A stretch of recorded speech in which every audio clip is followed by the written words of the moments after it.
Então, eu quero agradecer muito a Liana, ao Clube Graciosa, pelo convite para estar aqui com vocês hoje, nesse momento de encontro sobre Shakespeare. E eu vou fazer algumas leituras aqui que nós combinamos, e vou começar exatamente por uma que está aqui, e que diz mais ou menos o seguinte: o professor me olhou bem nos olhos e perguntou: você já leu Shakespeare?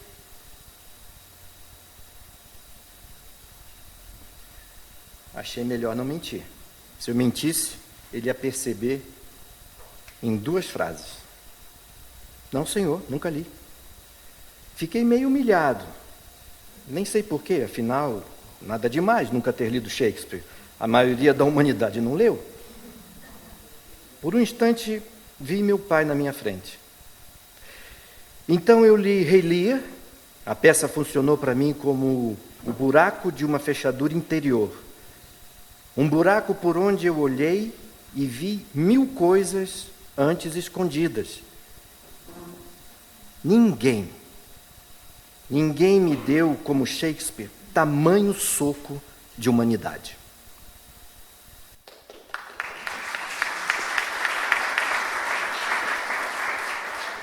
Esse daí, originalmente, era literatura juvenil. Quer dizer, eu escrevi pensando em um livro juvenil.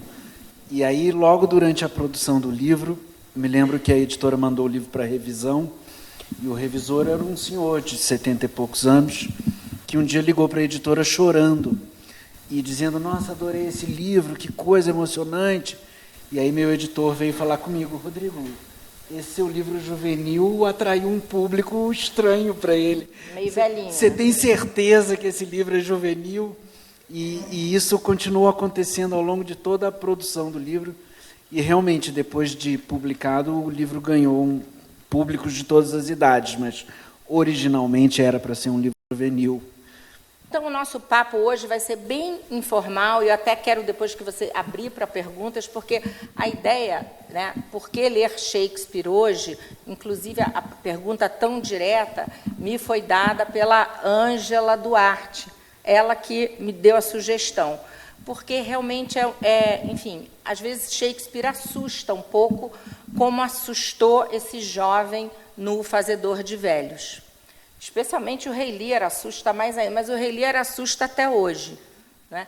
Então, eu dou cursos no Solar do Rosário e também aqui no Graciosa. E a ideia de fazer esse evento foi justamente trazer outras vozes para falar de por que ler Shakespeare hoje.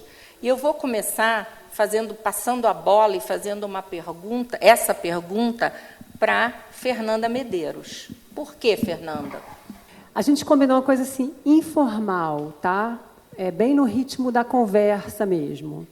Então, claro que não vai dar para listar para vocês todos os motivos pelos quais eu acredito que a gente deva ler Shakespeare, né? Ou por que seria interessante ler Shakespeare. Acho que teria muita coisa para dizer. Mas acho que uma primeira chave é a gente pensar num autor que viveu ali no que a gente chama de primeira modernidade. Quer dizer, se hoje a gente está num momento que a gente chama de pós-modernidade, isso que a gente vive hoje começa ali por volta do século XV, XVI, e com características que se mantêm, que atravessam um determinado tipo de cultura, se constrói uma determinada visão de mundo, uma noção nova de indivíduo, uma noção de indivíduo que se forma ali no início da modernidade, que se mantém também. Então, tem várias coisas da época do Shakespeare que se perpetuam até hoje. Então, interessante, um autor cuja obra, de certa maneira, captura um momento. E que momento é esse? Um momento que ainda nos diz respeito. Que momento é esse, histórico, que a obra do Shakespeare, nas suas 38 peças, foram as peças, o número de peças que ele escreveu, entre tragédias, comédias e dramas históricos. Então, é um conjunto grande, viu? 38 peças, mais ou menos durante 20 anos que durou a carreira dele. É uma produção bastante relevante. Ele escreveu sonetos, 154 sonetos, o que também é bastante significativo, e escreveu poemas narrativos. Então, é um autor assim prolífico. E essa produção, a gente entende que ela captura, então, esse momento. Que momento é esse? A virada do século... Na Inglaterra, a modernidade chega um pouquinho depois do que no continente. A gente considera a modernidade na Inglaterra chegando no século XVI, que é justamente quando Shakespeare nasce. Ele nasce em 1564. Então, é uma Inglaterra assim, recém-reformada. A reforma na Inglaterra é 1533, então 30 anos depois, 31 anos depois, nasce o Shakespeare, num ano, inclusive, de peste, de pandemia. Ele teve sorte de sobreviver. Um dos estouros de pandemia foi justamente no ano em que ele nasceu, numa cidade pequena, Stratford, e depois, enfim, chega a Londres aos 20 e poucos anos, primeiramente como ator. Mas que momento é esse, 1564? Né?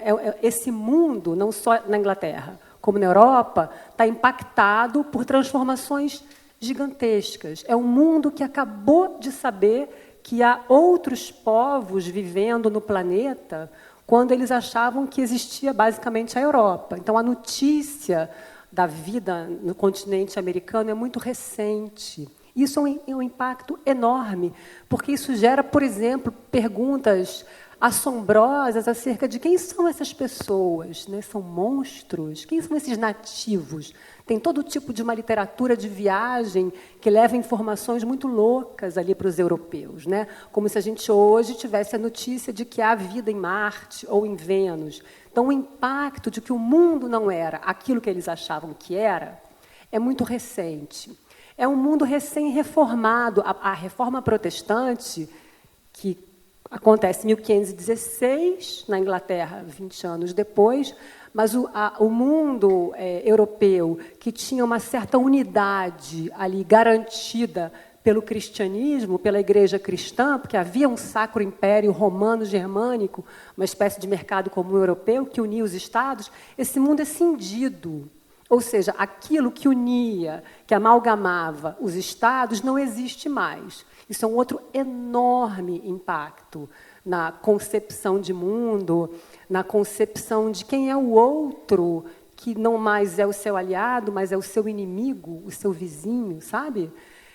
A gente tem, no século XV, uma grande mudança cosmológica, assim, de uma descrição cosmológica, que é o Copérnico avisando que a Terra não é o centro do universo, porém o Sol. Então, o sistema ptolomaico de descrição astronômica é substituído pelo sistema copernicano. Isso, depois o Freud vai dizer que é uma das 3 feridas narcísicas, a constatação de que a Terra não é o centro do universo. Então, é um conjunto de transformações que provoca a ascensão da burguesia, as grandes navegações, o comércio, o acúmulo de capital, a ascensão da ideia de indivíduo. Ou seja, é um mundo absolutamente efervescente e que vai experimentar coisas que para a gente hoje são triviais, como a experiência da instabilidade, da fluidez, da impermanência, da finitude. Então, existe uma condição existencial que se instala também em função dessas transformações. E tudo isso, eu diria para vocês, de alguma maneira está capturado em obras do Shakespeare. Não de uma maneira didática, nem pedagógica, mas na própria concepção que ele teve do que era o indivíduo, do que era a vida, da força do tempo e da noção de finitude na vida das pessoas. Enfim, então, acho que é uma obra que não só é importante ou interessante de ser lida pelos seus textos, mas pelo modo como essa obra dialoga com toda uma época.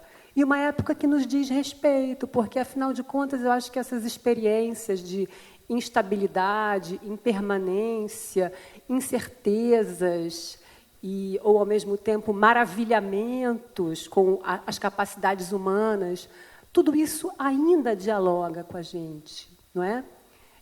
Então, acho que isso é um dos motivos. O Shakespeare transporta a gente para um certo momento e nos dá uma compreensão do que a gente pode chamar de condição moderna, né? Sempre seres em busca seres angustiados, em busca de respostas, em busca de certezas e absolutamente certos de que não há certezas possíveis, né? Tem uma condição moderna de um certo mal-estar permanente, de uma inquietação, que isso está muito impresso ali na obra. E aí eu acho que tem uma fala do Hamlet.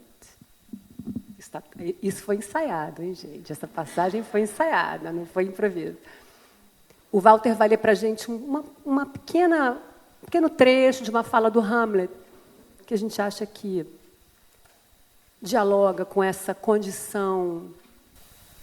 Ultimamente, não sei porquê, perdi toda a alegria, desprezei todos os hábitos dos exercícios e realmente tudo pesa tanto na minha disposição que este grande cenário me parece agora um promontório estéril. Este magnífico dossel, o ar, vejam, esse belo e flutuante firmamento, este teto majestoso, ornado de ouro e flama, não me parece mais que uma repulsiva e pestilenta congregação de vapores.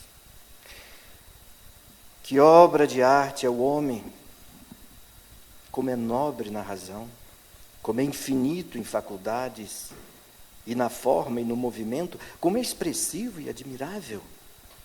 Na ação é como um anjo, em inteligência como um Deus. A beleza do mundo, o paradigma dos animais.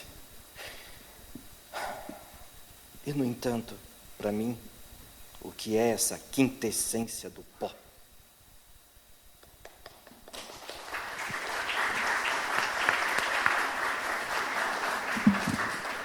Me dá o texto aí, eu quero comentar isso aí. Então, isso que a Fernanda falou, não é? Vejam bem, né? Shakespeare é um pouco esse homem entre dois mundos. Acabou, não tem data para acabar a Idade Média, né? Mas vamos dizer que acabou em 1500. Ele nasce em 1564, ele está escrevendo o Hamlet em 1601. Isso tudo que a Fernanda falou, desse mundo que está em movimento, está em mudança, esse mundo onde já houve a reforma, em que a dúvida se instala e o olhar humano deixa de estar voltado apenas para os céus. Não é? Ele passa a estar voltado também para si. O homem que olha para dentro de si e se examina. Então, é exatamente aquilo que o Walter leu, né? Ele começa dizendo, né, que obra de arte é o homem. Então, ele está... não é mais Deus que é a obra de arte, não são os santos. A gente está em plena reforma na Inglaterra. Mas o homem é uma obra de arte, né? Nobre na razão, o homem comparado aos anjos, né? A beleza do mundo, o paradigma dos animais. Então, você fala, puxa, Shakespeare, né, o Hamlet é esse humanista que está fazendo um grande elogio ao ser humano, a beleza do mundo, o paradigma dos animais. Aí você está satisfeito ali, né? De repente, aí no final ele termina. E, no entanto, para mim, o que é essa quintessência do pó? Quer dizer, retornando à questão da morte e uma visão humanista extremamente pessimista do ser humano. Então, isso aí eu acho que é a grandeza de Shakespeare, para mim, é um pouco isso, é que ele sempre nos surpreende. Quando você pensa que ele vai elogiar o homem, e ele está lá elogiando, né? Olha aqui, ele olha... É bacana, porque no palco shakespeariano é um teatro a céu aberto, e quando o Hamlet fala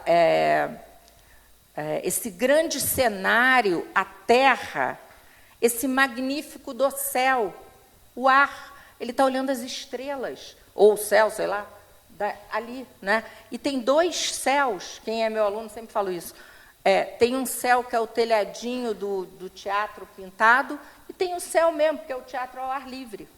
Então, dois céus ali, né? Esse belo e flutuante firmamento, você leu bem, tá? Só estou repetindo por ênfase. Ornado de ouro e flama, né? As estrelas. E aí ele vai dizer, não me parece mais que uma repulsiva e pestilenta congregação de vapores. Então, acho que Shakespeare sempre nos surpreende. E nessa fala, ele junta duas versões do humanismo. Um humanismo positivo, que exalta o ser humano, e um humanismo pessimista. As versões que existem na época, né? Rodrigo, pode acrescentar, porque você traduziu, né? Ele sabe mais. Não, eu queria acrescentar duas coisinhas ao que vocês já falaram. Por que Shakespeare continua atual, né? Por que ele ainda funciona para nós? E eu acho que uma coisa que é muito forte para mim é que, se você compara o teatro medieval com o teatro renascentista, fazendo aqui uma coisa grosseira, mas o teatro medieval o personagem principal se chamava o Everyman, o Zé Ninguém. Ele não tinha nem nome propriamente, né? E esse Everyman entrava no palco e aí vinha a encarnação da virtude e a encarnação do vício. E elas disputavam esse ser humano que era apenas um joguete dos vícios e das virtudes externos a ele.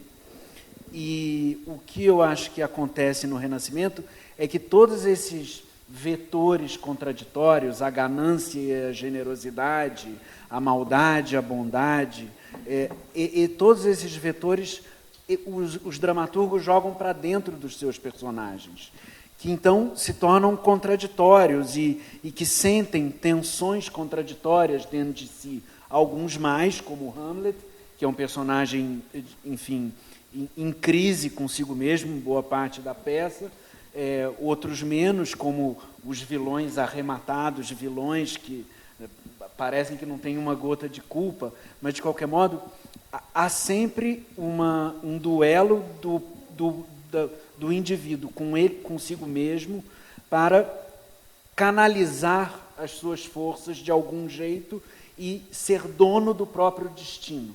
Ele deixa de ter o seu destino determinado por forças externas, ele passa a ser dono do próprio destino.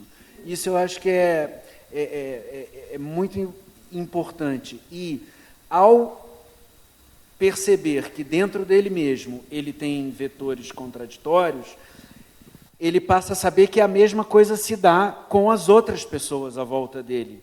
Então, aquela sociedade de castas fixas e rígidas, que se você é nobre, você filho de nobre, você vai morrer nobre e o seu filho será nobre. Se você é camponês, se você nasce camponês, você vai morrer camponês.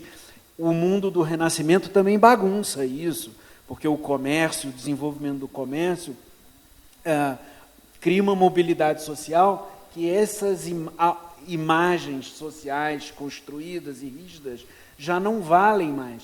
Então, esses personagens, eles têm que se conhecer e eles têm que aprender a conhecer os outros, para além das aparências sociais ou do espaço social que cada um ocupa, né?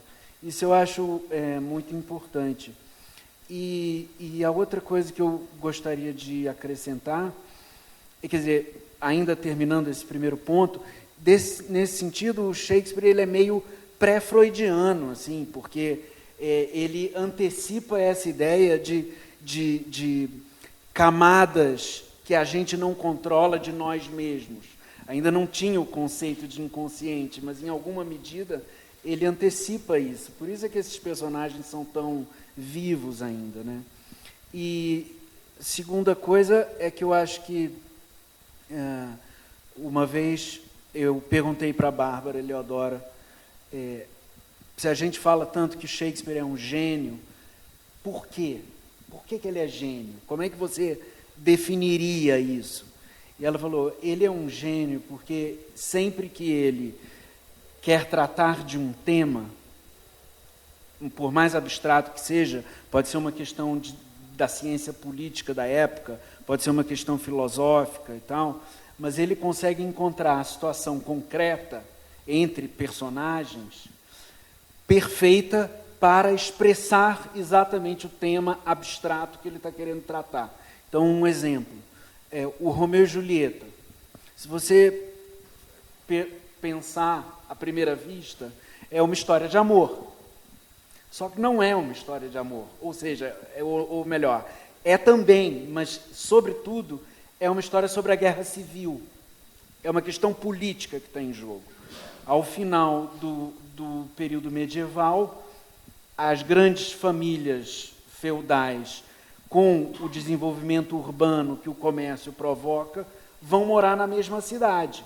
E elas estão acostumadas a mandar no seu espaço. E, de repente, tem duas famílias, então, em disputa ali. Então, o tema verdadeiro da peça é uma questão política, é a guerra civil. Mas ele encontrou uma forma concreta entre personagens. Eu me lembro de um professor de roteiro que eu tive uma vez, que ele falava, mas qual é a motivação do seu personagem? Então, ele botou o tema abstrato nas ações concretas dos personagens dentro do palco, de um jeito tão eficaz que o tema verdadeiro quase que ficou ofuscado. Então, mas isso confere uma veracidade, uma autenticidade ali para a coisa e uma fluência. Por isso é que as peças são tão fáceis de seguir, na verdade. A gente tem o Shakespeare tem essa aura de um autor difícil, mas, na verdade, ele não é nem um pouco difícil, porque as histórias são tão fortes, esse choque dos interesses, das motivações entre os personagens, ele é tão eficiente que está aí o gênio dele, em criar esse choque de motivações entre os personagens, tão eficiente a ponto de que nada fica didático, como a Fernanda falou, nada fica rígido, artificial. Então, acho que isso também ajuda muito, né, a manter o Shakespeare vivo. Muito bom.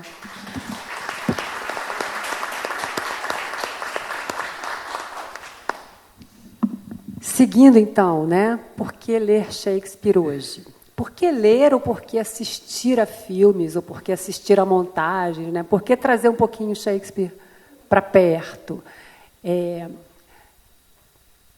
Uma coisa que a gente vê na obra do Shakespeare também impressa ali, estampada ali, e que nos diz respeito, e diz respeito ao nosso mundo, e possibilita, como o Rodrigo disse agora, que o Shakespeare produza, por meio das ações dos seus personagens, a encarnação de certos temas hipercomplexos, metafísicos, mas que estão ali encenados, né, corporificados. Isso só é possível porque ele dominava a grande tecnologia do século XVI. Então, no século XVI, talvez do XV para o XVI, na Inglaterra, definitivamente no XVI, há o desenvolvimento de uma tecnologia hiper avançada, potente, que vai ser uma das chaves para girar essa roda da modernidade. E qual é? Não, eu quero que eles respondam. Que tecnologia é essa? Que reformula, ressignifica, permite que essa ascensão socioeconômica, né, permite que aquilo que você possa migrar de um ponto a outro socioeconomicamente, mas também comportamentalmente, profissionalmente. Isabela está quente. A escrita, a imprensa é um pouquinho antes, a imprensa é 1485, mas vocês estão muito quentes, porque alguma coisa que a imprensa registra, né, os livros escritos registram e começam a divulgar, isso é fundamental para a modernidade, mas essa tecnologia que está ali registrada nos livros, a gente pode dar um termo mais amplo para ela, porque ela não se expressa só no escrito. Porque essa tecnologia a qual eu me refiro, que o Shakespeare dominava, ele fazia teatro, ele escrevia para o teatro. As peças estavam impressas também, foram sendo impressas aos poucos, mas o que ele usava no palco para criar tudo isso, para fazer com que a gente visse o amor dentro da guerra civil, não é? a poesia, a escrita, ou eu posso dizer, generalizando, a linguagem, a palavra é a grande tecnologia do século XVI. A linguagem entendida como uma competência discursiva, não é, que eu vou desenvolver nas escolas, e aí tem uma triplicação de escolas na Inglaterra. A Rainha Elizabeth percebeu que era importante investir em educação. As escolas eram só para os homens, para os meninos. Escolas de ensino fundamental, onde eles aprendiam latim e literatura latina, basicamente. Os currículos escolares ingleses do Renascimento eram latim e literatura latina. Ou seja, eles aprendiam, basicamente, a se expressar por escrito e oralmente. O modelo civilizatório de indivíduo é aquele que sabe se expressar, argumentar, defender suas ideias, debater. Esse é o modelo civilizatório do cidadão ideal, ou seja, alguém que domina a arte da palavra. E o Shakespeare vai tratar disso, a gente pode dizer, em todas as suas peças. Comédias, dramas históricos, tragédias, em algum momento, ou em mais de um momento, vai ter alguma cena ou algum personagem específico que vai trazer para o palco uma discussão sobre a linguagem, sobre o poder da linguagem, sobre a linguagem como aquilo que constrói o mundo ou que destrói o mundo. Por exemplo, quando a Julieta está lá, depois da festa, ela já se apaixonou por Romeu, ele por ela, eles já sabem que são membros de famílias inimigas, e eles têm um problemaço para resolver, porque eles querem ficar juntos a despeito disso, não é? E a Julieta se pergunta, lá naquela cena do balcão, sabe? Que ela está lá pensando depois da festa. Ela se pergunta, o que há num nome? Porque ele é Montecchio, ela é Capuleto, né? Montecchio não é mão, nem pé, nem nada que se refira a você. Você é Romeu. Não é? Ou seja, qual é o papel da linguagem? Aí o Romeu chega, eles conversam e tal, e ela pergunta, mas quem está aí é o Montecchio? Aí ele já tinha escutado o que ela disse, ele falou, eu não tenho mais nome. Me chama amor e eu serei rebatizado. Essa frase do Romeu, me chama amor e eu serei rebatizado, é uma aposta de que a linguagem pode construir mundos. E, em certa medida, é o que eles fazem, não é? No meio daquela Verona, em guerra civil, eles constroem uma pequena bolha amorosa, que dura muito pouco tempo, mas que eles têm sucesso, porque, afinal, eles se casam, não é? Têm sua primeira noite, que é a última também, e morrem juntos, ou seja, eles vivem a vida inteira de casados juntos. Dura uma noite, né? Mas é a noite mais incrível da literatura. Mas essa frase do Romeu, me chama amor e serei rebatizado, isso é um ato de fala, a gente pode, é um speech act, não é? Que funda a nova pessoa. Ele abre mão de ser Montecchio, né? E ela faz o mesmo. Não serei mais Capuleto. E eles se reinventam ali naquele pequeno espaço. Então, essa força da linguagem, que está expressa não só no investimento enorme que o Shakespeare, não só ele, né, a geração dele, mas um investimento enorme na língua inglesa, que se transformava naquele momento no inglês moderno, uma língua que é muito plástica, muito maleável. Esse investimento na palavra está muito presente e algo, nós vivemos disso, né, gente? Nossa cultura, para o bem e para o mal, a gente padece, me parece, do excesso de retórica na nossa cultura. Informações falsas, pós-verdade, né? Narrativas. A gente vive tentando entender um pouco o mundo, que a gente está bombardeado pela linguagem. Então, é uma máquina que não parou de produzir efeitos. E isso a obra do Shakespeare é carregada.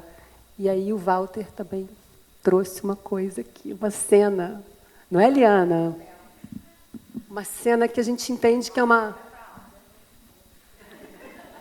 uma cena sobre linguagem, né? Vocês vão Deixa ele aí, ver. coitado. Tá querendo ficar aí. Então, nessa cena em que elas escolheram, o ciúme pode nascer até mesmo em uma alma nobre, como a de Otelo, o Moro de Veneza. E Iago, o vilão mesquinho e desonesto, semeia dúvidas no espírito do crédulo, no espírito crédulo do nobre Otelo sobre a fidelidade da sua esposa, Desdémona, e de seu amigo Cássio. Então, o que nós vamos ouvir aqui é a primeira insinuação de Iago em relação a Otelo. Só tem dois personagens, o Iago e o Otelo. Ô, nobre senhor! O quê? Iago? Ah, durante a sua corte, soube Cássio do seu amor? Desde o início? Mas por que pergunta? Ah, só para satisfazer um pensamento sem mais mal. Mas no que pensou, Iago? Eu não julgava que ele a conhecesse. Serviu-nos de correio muitas vezes. É mesmo? Sim, é mesmo, sim, é mesmo. Mas o que vê nisso? Ele não é honesto? Honesto, senhor? Honesto, sim, honesto. Senhor, no que eu saiba, o que está pensando? Pensando, Senhor, por Deus, você faz eco, como se pensasse em algum monstro feio demais para a vista. O que é que pensa? Quando eu disse que Cássio sabia do meu amor durante a corte, você disse, é mesmo? Franzindo nesse instante a testa, como que tentando trancar em seu cérebro alguma ideia terrível. Se me ama, diga o que pensa. Senhor, sabe que o amo, assim o creio. E que eu saiba, com amor e honestidade, você pesa as palavras antes de dizê-las. E me assusta, portanto, quando hesita, no que tange Cássio, ouso dizer que eu penso ser honesto. Eu também, diz Otelo.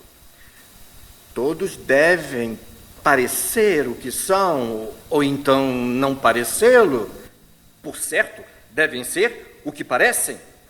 Então penso que Cássio seja honesto. Não. Há algo mais aí. Diga-me, por favor, seu pensamento. O que rumina? E o pior que pensa, dê os termos piores. Me perdoe, o que eu penso? Pode ser vil e falso. Qual o palácio em que o que é mais sórdido não entra às vezes? Conspira contra o amigo Iago, quem o pensa traído e o deixa estranho ao que lhe vai na mente. Eu lhe imploro, porque eu talvez suspeite com malícia. A minha natureza sofre a praga de ver em tudo abuso. E o meu ciúme vê erro onde não há. Eu rogo então, diante de conjecturas tão sem corpo, que não as note. E nem se preocupe. Pelo que observei assim, de leve, contar-lhe o que pensei, não lhe trará sossego, ou bem, tampouco, não agradará a minha sabedoria ou honestidade. Chagas de Cristo, juro que hei de saber seu pensamento. Nem me tirando o coração o pode. Cuidado com o ciúme, Senhor. É o monstro de olhos verdes que debocha da carne que o alimenta.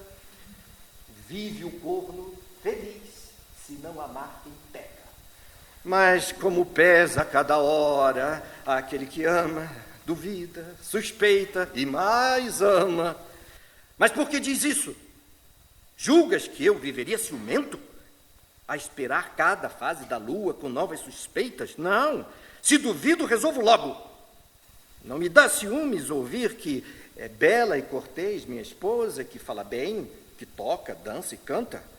Onde há virtude, essas são virtuosas, e tendo olhos, ela escolheu a mim. Só duvido se eu vir, e vir com provas. E havendo prova, o que resta é isto. Renego juntos o amor e o ciúme.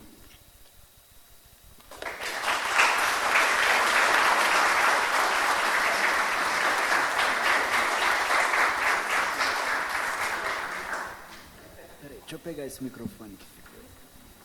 A gente vai comentar agora um pouco É, essa passagem. eu- Deu para entender que o Val está fazendo os dois, né? O Iago e é. Eu queria só comentar uma coisa. Quer dizer, como eu acho que essa cena que o Walter leu, perfeita para exemplificar aquilo que eu estava falando, de como é que os personagens têm que aprender a ler os outros, né? E o Otelo não consegue ler o Iago. É evidente que o Iago está fazendo um jogo e a linguagem é a base desse jogo, e o Otelo não consegue ver. Mas eu acho que a poesia, e é curioso, é importante, quem comprou a tradução vai reparar isso, que a linguagem se alterna entre o verso e a prosa. Às vezes está escrito em verso, às vezes em prosa. E isso tem um sentido de ser, porque muitas vezes o verso, em geral, ele é a linguagem do discurso racional. E a prosa é o discurso desorganizado, porque ela não tem ritmo, um ritmo definido, né? Então, é curioso, porque para nós a poesia que é o lugar dos sentimentos mais exacerbados, mas na época do Shakespeare é o contrário. E eu acho que vale a pena também chamar a atenção para duas outras funções da linguagem nas peças. Uma, eu acho, é a construção de paisagens. Então, no Henrique V, você tem 2 exércitos lutando, e as batalhas são narradas. E aí, justamente, tem o coro, uma figura de uma espécie de narrador da peça, que ele fala, perdoem as deficiências materiais desse teatro, que era pobre de cenários, era pobre de recursos, era pobre de figurinos. E imaginem um grande campo de batalha, imaginem um grande exército, né? Então, eu acho que aqui no Rei Lear, por exemplo, tem uma cena em que um personagem finge que está levando um personagem que é cego à beira de um abismo, da qual esse personagem cego quer se jogar para se suicidar.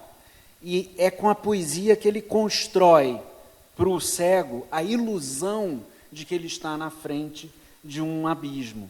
Então, descrevendo a paisagem, imaginando uma situação. Eu vou ler rapidamente para vocês. Ele diz: vamos, Senhor, este é o lugar, parai aqui. Dá medo e vertigem apontar os olhos tão lá para baixo. Corvos e gralhas flutuam no vazio distante, do tamanho de besouros. À meia altura, um homem pendurado colhe funchos, tenebroso ofício. Ele não parece maior que sua cabeça. Os pescadores que andam pela praia lembram camundongos. Adiante, o grande navio ancorado está reduzido a um bote, e o bote a uma boia, quase muito pequena para se ver. O murmúrio montante que escalda os seixos passivos e inumeráveis é um silêncio daqui do alto. Não olharei mais. Quer dizer, está vendo? É tudo através da poesia, né? Então, eu acho que isso é uma coisa fundamental, porque a poesia entrava para suprir o que aquele teatro tinha de pobre e compensar essa pobreza material da coisa.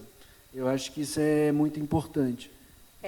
Nessa passagem específica que o Walter leu do Otelo, eu acho que é porque a gente sempre discute se Shakespeare é mais poeta ou mais dramaturgo. Nessa passagem específica, eu acho que ele é mais dramaturgo. Por quê? Porque não é só a questão da poesia. Aqui, ele usa a palavra que a Fernanda falou, que é a grande tecnologia do século XVI, ele usa a palavra, vamos dizer assim, a linguagem, em toda a sua acepção. Então, passa o texto aí para eu explicar. Por exemplo, o Otelo, o Iago, ele não fala nada.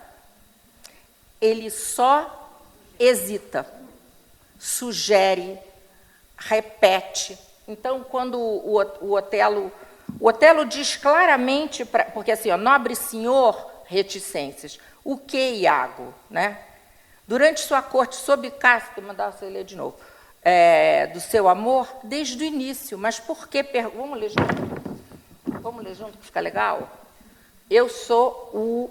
Qual que é mais difícil de ler? O Iago. Então, você é o Iago, eu sou o Otelo. Tá? Vou ler junto para a gente, só para ilustrar isso aqui. Vou pegar o outro. Tá, vamos lá. Você quem mesmo? Eu sou o Otelo, tá? Nobre senhor, O que, Iago? durante a sua corte soube caso do seu amor? Desde o início. Mas por que... Mas eu sou Perdão. Mas Não, por fica que à vontade. pergunta? Só para satisfazer um pensamento sem mais mal. Mas no que pensou, Iago? Eu não julgava que ele a conhecesse, alguma coisa assim. Serviu-nos muitas vezes de correio. É mesmo? Se é mesmo? Sim, é mesmo. Mas o que vê nisso? Ele não é honesto? Honesto, senhor? Honesto. Sim, honesto. Senhor, no que eu saiba... O que está pensando? Vocês estão vendo? Pensando, senhor? Pensando. Parece que você faz eco. Quer dizer, o Iago, ele é um mestre da palavra, mas ele é um mestre da reticência. Ele é um mestre do sugerir. Então, quando vocês quiserem aprender a fazer uma fofoca, entendeu? Fake news, tem que aprender com o Iago ou com quem outro, que eu acho que o Ricardo III também é bom, né? Mas o Iago é o mestre, o Edmundo, né? Mas por quê? Por que é importante você sugerir e plantar ideias meio vagas? Porque aí, que você falou, a imaginação completa. Então, Shakespeare sabia que a gente tem imaginação. Então, se eu chegar e falar, eu estou achando que a tua mulher está te traindo, você vai refutar. Vai dizer, não, absolutamente, que isso? Quem é você para dizer isso para mim? Agora, se eu sugerir, como faz o Iago, nesse momento inicial, ele só faz reticência e sugere. E Shakespeare é tão terrível que o Otelo fala assim, lê esse trecho aqui de novo, por favor. Esse aqui, pensando, senhor, é o Otelo, ó. Pensando, senhor, por Deus, você faz eco como se pensasse em algum monstro feio demais para a vista. O que é que pensa? Quando eu disse que Cássio sabia do meu amor durante a corte, você disse, é mesmo? Franzindo nesse instante a testa, como que tentando trancar em seu cérebro alguma ideia horrível. Se me ama, diga o que pensa. Vocês estão vendo? Então, Shakespeare disse para a gente que o Iago faz eco, que o Iago descreveu toda a interpretação do Iago, franzindo a testa. Então, por isso que eu digo que ele aqui é mais dramaturgo, porque é o poder da sugestão que vai trabalhar na imaginação do ciumento. Otelo vai dizer que não é ciumento, mas ele vai matar a Desdémona por nada, porque não vai ter prova. Não vai ter prova nenhuma. Ele disse que quer uma prova, mas qual vai ser a prova? Otelo enxerga mal, é meio surdo e vê o lenço lá de longe. E ele mata a esposa ainda assim. Depois de Otelo, adiante na carreira, Shakespeare vai escrever O Conto do Inverno, que é uma peça muito menos conhecida do Brasil, e nessa peça não tem nem Iago. Aí que eu acho interessante, porque aí nessa peça, esse papel do Iago de trabalhar a sugestão está dentro do ciumento, que é o Leonte. Então, já não precisa nem de Iago para encher a cabeça de minhoca. Sozinho, o Leonte já olha, a mulher está grávida, vai parir daqui a pouco, ele começa a ver coisas. Então, é um estudo, quer dizer, eu acho que vale muito a pena estudar Shakespeare e ler Shakespeare por isso, mas ler e reler. Porque, juro por Deus, eu estou lendo há uns 20 anos, sei lá, né, Otávio? Bastante tempo. Mas eu não aprendo, gente, porque é tanta coisa, tanta complexidade, tem que ter uma certa maturidade, sabe, Gabriel? Você que tem 20 e poucos, vai ter que ler, reler e depois, não é verdade, Rodrigo? ler de novo. Não, porque eu acho que tem uma última modalidade do uso da linguagem que, por acaso, a gente não comentou, que o teatro não tem narrador, né? Então, você depreende a história a partir do diálogo e do choque dos personagens. Mas também tem, nesse mesmo uso da linguagem, outras maneiras de resolver as deficiências do teatro. Então, o espetáculo era durante o dia. Se a cena fosse à noite, como é que você faz? Porque o sol está entrando pelo buraco, pelo teto. Então, você bota o seu personagem com uma tocha. Ok. Pode ser até apagada. Pode até ser apagada. A plateia já entendeu que a cena está acontecendo à noite. Mas como é que você faz para que o personagem transmita o que a noite inspira dentro dele? A simples visão dele com a tocha não dá o clima da cena. Pode ser uma festa à noite, ou não. Pode ser uma noite assustadora, né? Então, se o personagem entra com a tocha, todo mundo sabe que é à noite. Mas aí ele fala, a luz da lua banha a paisagem. Eu ouço o pio da coruja e o roçar das asas dos morcegos à minha volta. O meu coração gela. Aí você entendeu o clima da cena, coisa que materialmente só você não conseguiria exprimir. Então a linguagem aí entra para mostrar o conflito entre dois personagens, para construir as paisagens, mas entra também para construir a paisagem interior, digamos assim. Daí os solilóquios, os monólogos e todas essas pistas visuais, poéticas, que o Shakespeare dá para você entender como é que o personagem está se sentindo ali, naquela situação, quando ele está sozinho e ele não tem com quem dialogar, né? Então, também é uma função, é um uso da poesia muito eficaz que eles fazem. Né? Então, eu vou te fazer uma pergunta a partir disso que você falou. A Bárbara Eliodoro, a nossa professora, também professora do Walter, sempre dizia que o teatro, numa civilização, numa determinada cultura, é a última arte que se desenvolve, porque é a mais difícil, é a mais complexa. Daí a gente olha uma peça de teatro, é só diálogo, né? Que você acabou de falar que não tem narrador. Você é romancista. Como é que você vive isso? E você também é tradutor, né? Você acha que o narrador realmente facilita a tua vida?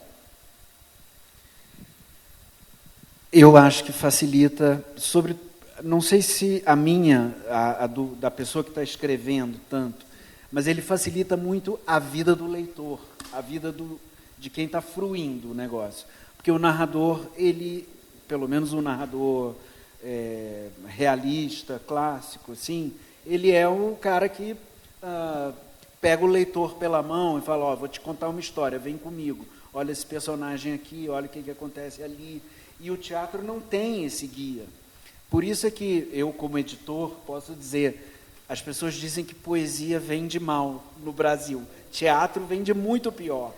Porque o leitor brasileiro, ele não se sente confortável lendo teatro, porque não tem essa figura que ajude ele a organizar as coisas que estão acontecendo. E que faça essa função do narrador, entendeu? Então, eu acho que, agora, para quem está criando, eu me lembro que quando eu fiz uma oficina de roteiro uma vez, eu botei uma rubrica que era assim, fulano está atravessando a rua e pensando no café da manhã.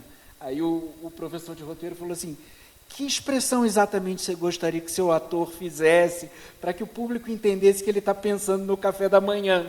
É uma cara de croissant? Como é que você queria que ele expressasse isso? Quer dizer, era o romancista tentando fazer rubrica de teatro.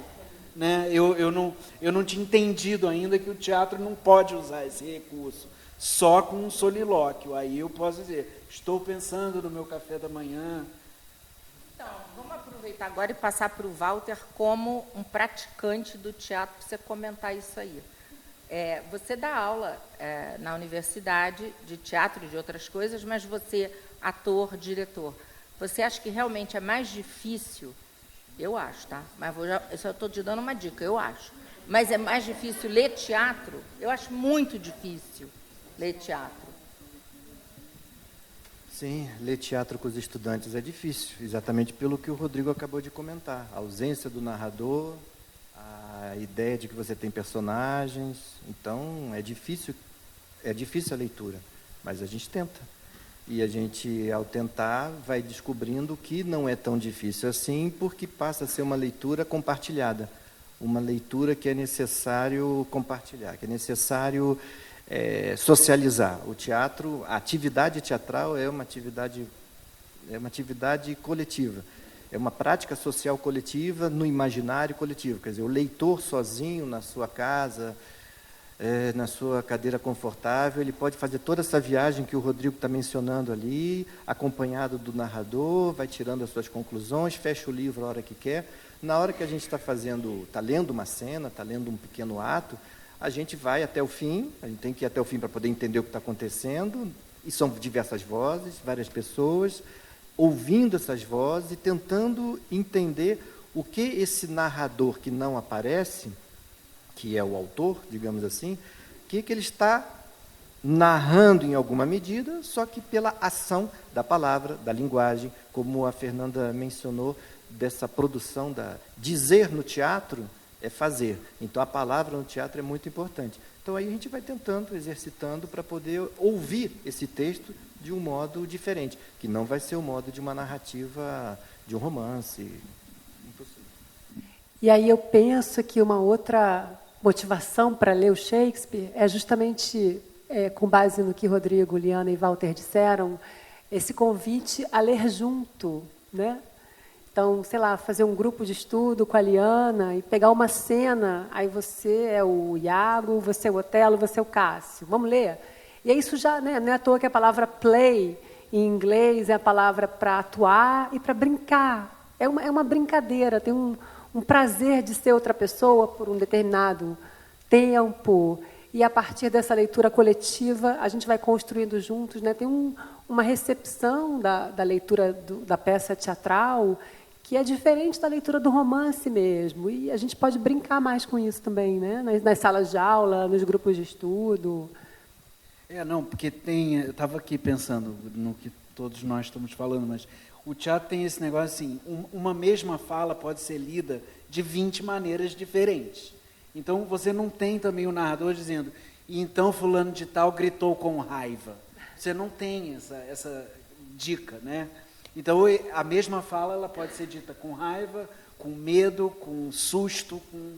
E, agora, essa dificuldade inicial de ler teatro, uma vez que o leitor deixa a história avançar, ela vai se construindo, né, na cabeça do leitor. Ele só precisa vencer um primeiro momento de flutuação, que ele não sabe para onde aquilo está indo. Mas vencido esse primeiro momento, aí fica um negócio maravilhoso, porque você não, a história anda sozinha.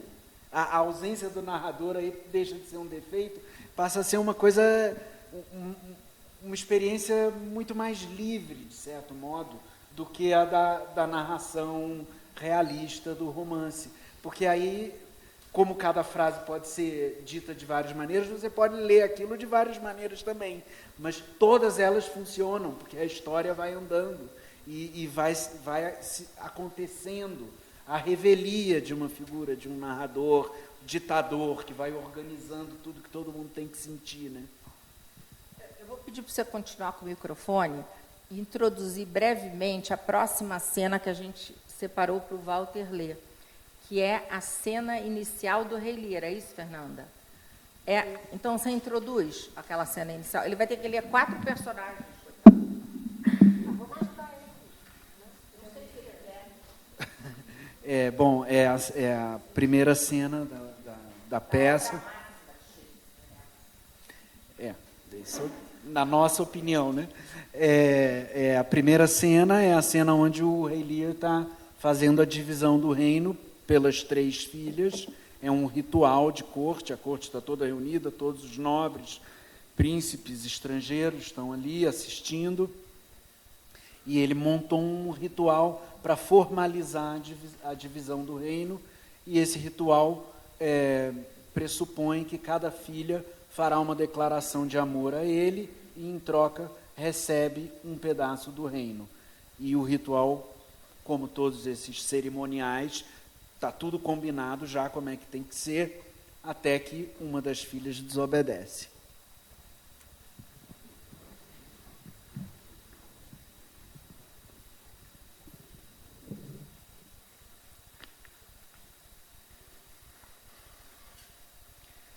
Neste meio tempo, anunciaremos um mais grave desígnio.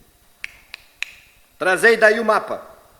Sabei que dividimos em 3 partes o nosso reino. Estamos determinados a, na velhice, livrarmos-nos das preocupações e dos negócios, conferindo-os às forças mais jovens, enquanto nós, menos carregados, rastejamos para a morte. Filho Cornualha, e não menos amoroso filho Albany, temos hoje a firme intenção de tornar público os dotes de nossas filhas, que lutas futuras sejam evitadas agora. Já os príncipes de França e da Borgonha, grandes rivais pelo amor de nossa filha mais jovem, passaram entre nós a longa fase do cortejo, e aqui devem ser respondidos. Falai, minhas filhas, já que vamos nos despojar da autoridade, da posse das terras e das preocupações de Estado, qual das 3 poderemos dizer que mais nos ama, para a ela estendermos nosso dote mais amplo, que a natureza pleiteia por merecimento? Goneril. Senhor, a matéria do meu amor não é forjada em palavras. É mais preciosa que a visão, o espaço e a liberdade. Ultrapassa o que pode ser medido, rico ou raro, como o amor que sinto pela vida, com graça, saúde, beleza e honra, tanto quanto uma filha jamais amou ou foi amado um pai. É um amor que me tira o fôlego e o dom da oratória, pois além de toda medida, eu vos amo. Lear se dirige a Regan. Querida Regan, esposa de Cornualha, fala! Sou feita do mesmo metal que minha irmã. Podeis avaliar-me pelo seu valor? Em meu fiel coração, sinto que ela recitou a escritura do meu amor, mas ainda ficou devendo, pois eu me declaro inimiga de todas as outras formas de alegria, avalizadas pelo mais precioso bom senso, e descubro que minha única satisfação reside no amor de Vossa Majestade. Em seguida, o rei dirige-se a Cordélia. E agora, nossa alegria, embora a última e a menor, a cujo tenro amor as vinhas da França e as pastagens da Borgonha disputam o prêmio de se associar. Que me dizes para obter 1/3 mais opulento que o de vossas irmãs? Falai! Nada, meu senhor. Nada? Nada. Nada virá do nada? Falai outra vez? Infeliz que sou. Não consigo deslocar meu coração para minha boca. Amo Vossa Majestade na medida do meu dever, nem mais nem menos. Ora, Cordélia, ajeitai um pouco vossa fala, ou podereis arruinar vossa fortuna. Meu bom senhor, vós me destes vida, amor e criação. Retribuo tais cuidados como se deve fazer, vos obedecendo, amando e, sobretudo, honrando. Por que minhas irmãs têm maridos, se dizem amar apenas a vós? Quando eu casar, supõe-se, aquele cuja mão receber meus votos há de fruir metade do meu amor, metade dos meus deveres e cuidados. De certo, jamais casarei feito minhas irmãs para amar apenas meu pai. Estás falando de coração? Sim, meu bom senhor. Tão jovem e tão indelicada. Tão jovem, meu senhor, e verdadeira. Se é assim, que tua verdade seja teu dote. Pois pelo brilho sagrado do sol, pelos mistérios de Hécate e da noite, pelo completo movimento dos astros, graças aos quais vivemos e deixamos de existir, aqui renego todo o cuidado paterno, a consanguinidade, a hereditariedade do sangue, e como estranha ao meu coração e a mim, mantenha-se longe deste reino para sempre. Vai-te daqui e some da minha vista. Cornualha, Albany, com os dotes de minhas duas, absorvei o último terço. Que o orgulho, ao qual ela chama de sinceridade, seja o seu marido. Ainda faço uma súplica a vossa majestade. Se careço da rasa e pegajosa arte de falar o que não acredito, pois minhas intenções eu demonstro antes de falar, que vós declareis não ter sido mancha de vício, sordidez ou assassinato, falta de castidade ou ato desonroso que me privou de vossa estima e favor, mas sim a carência daquilo que me torna mais rica, um olhar de eterno pedinte e uma tal língua que me alegro de não possuir, mesmo que isto me tenha feito perder vosso amor. Melhor seria não teres nascido do que me causares tamanho desgosto. Lia sai, Cordélia se dirige às irmãs. Cordélia para as duas irmãs. Joias de nosso pai. Com os olhos úmidos, Cordélia se despede. Eu vos conheço e sei o que sois. E por ser irmã, reluto em nomear com franqueza vossos defeitos. Cuidai bem de nosso pai. Ao amor que proclamastes, eu o entrego. Porém,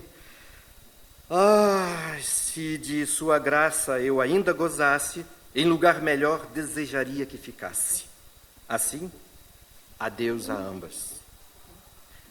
Nas dobras da astúcia, o tempo dirá o que segue existindo. Quem esconde seus erros, a vergonha acaba exibindo.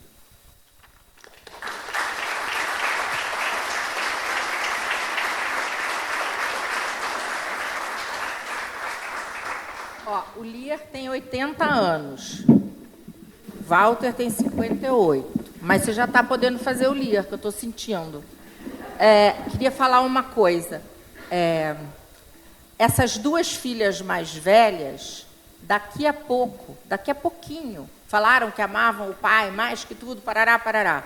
Assim que elas recebem a herança, elas expulsam, cada uma à sua vez, o pai de casa. E a Cordélia foi banida, se casa com o rei da França e sai do reino, sem dote.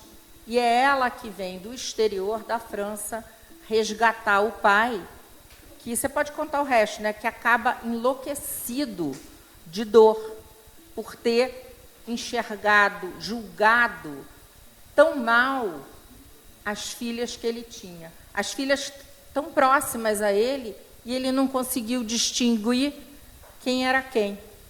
Não é? Essa é a grande tragédia do Elia. Agora, é muito trágica, porque ele, sendo velho, 80 anos, imagina na época de Shakespeare, então, ele não tem tempo de consertar esse erro. Não é? E a peça, eu vou dar um spoiler, mas eu acho que isso não é tão spoiler em Shakespeare, porque é uma tragédia. A peça acaba com as duas filhas, uma mata a outra, uma se mata, as malvadas, e a Cordélia se reencontra com o pai e acaba sendo enforcada por ordem do marido da outra, e a peça acaba com o Lear trazendo a Cordélia nos braços morta. Então, por isso que tem que ser meio jovem ainda para fazer o Rei Lear, porque tem que segurar a Cordélia nos braços, não dá para entrar em cena, não é? Então, é a maior tragédia de Shakespeare, talvez seja o Rei Lear. Agora, eu vou deixar o tradutor, que escreveu um pós-fácil maravilhoso nesse livro, comentar um pouco a cena. Eu acho que o ponto mais importante a fazer dessa cena, além desse que a Liana já mencionou, quer dizer, que o Lear não soube justamente ler o caráter das filhas, e ele confundiu o ritual, a formalidade, o cerimonial pré-estabelecido com o verdadeiro sentimento. Ele não entendeu a diferença entre as aparências e o sentimento real, interior. Quer dizer, não entendeu. A gente fica na dúvida, né, na peça, se ele, por estar com muita idade, perdeu essa habilidade, ou se ele realmente nunca teve. A peça não deixa isso muito claro, não crava uma resposta para isso, né?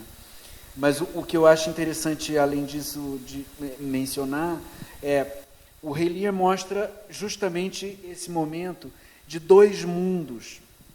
Um que está na descendência, que está deixando de existir, e um novo mundo que está chegando. E essa passagem nunca é indolor.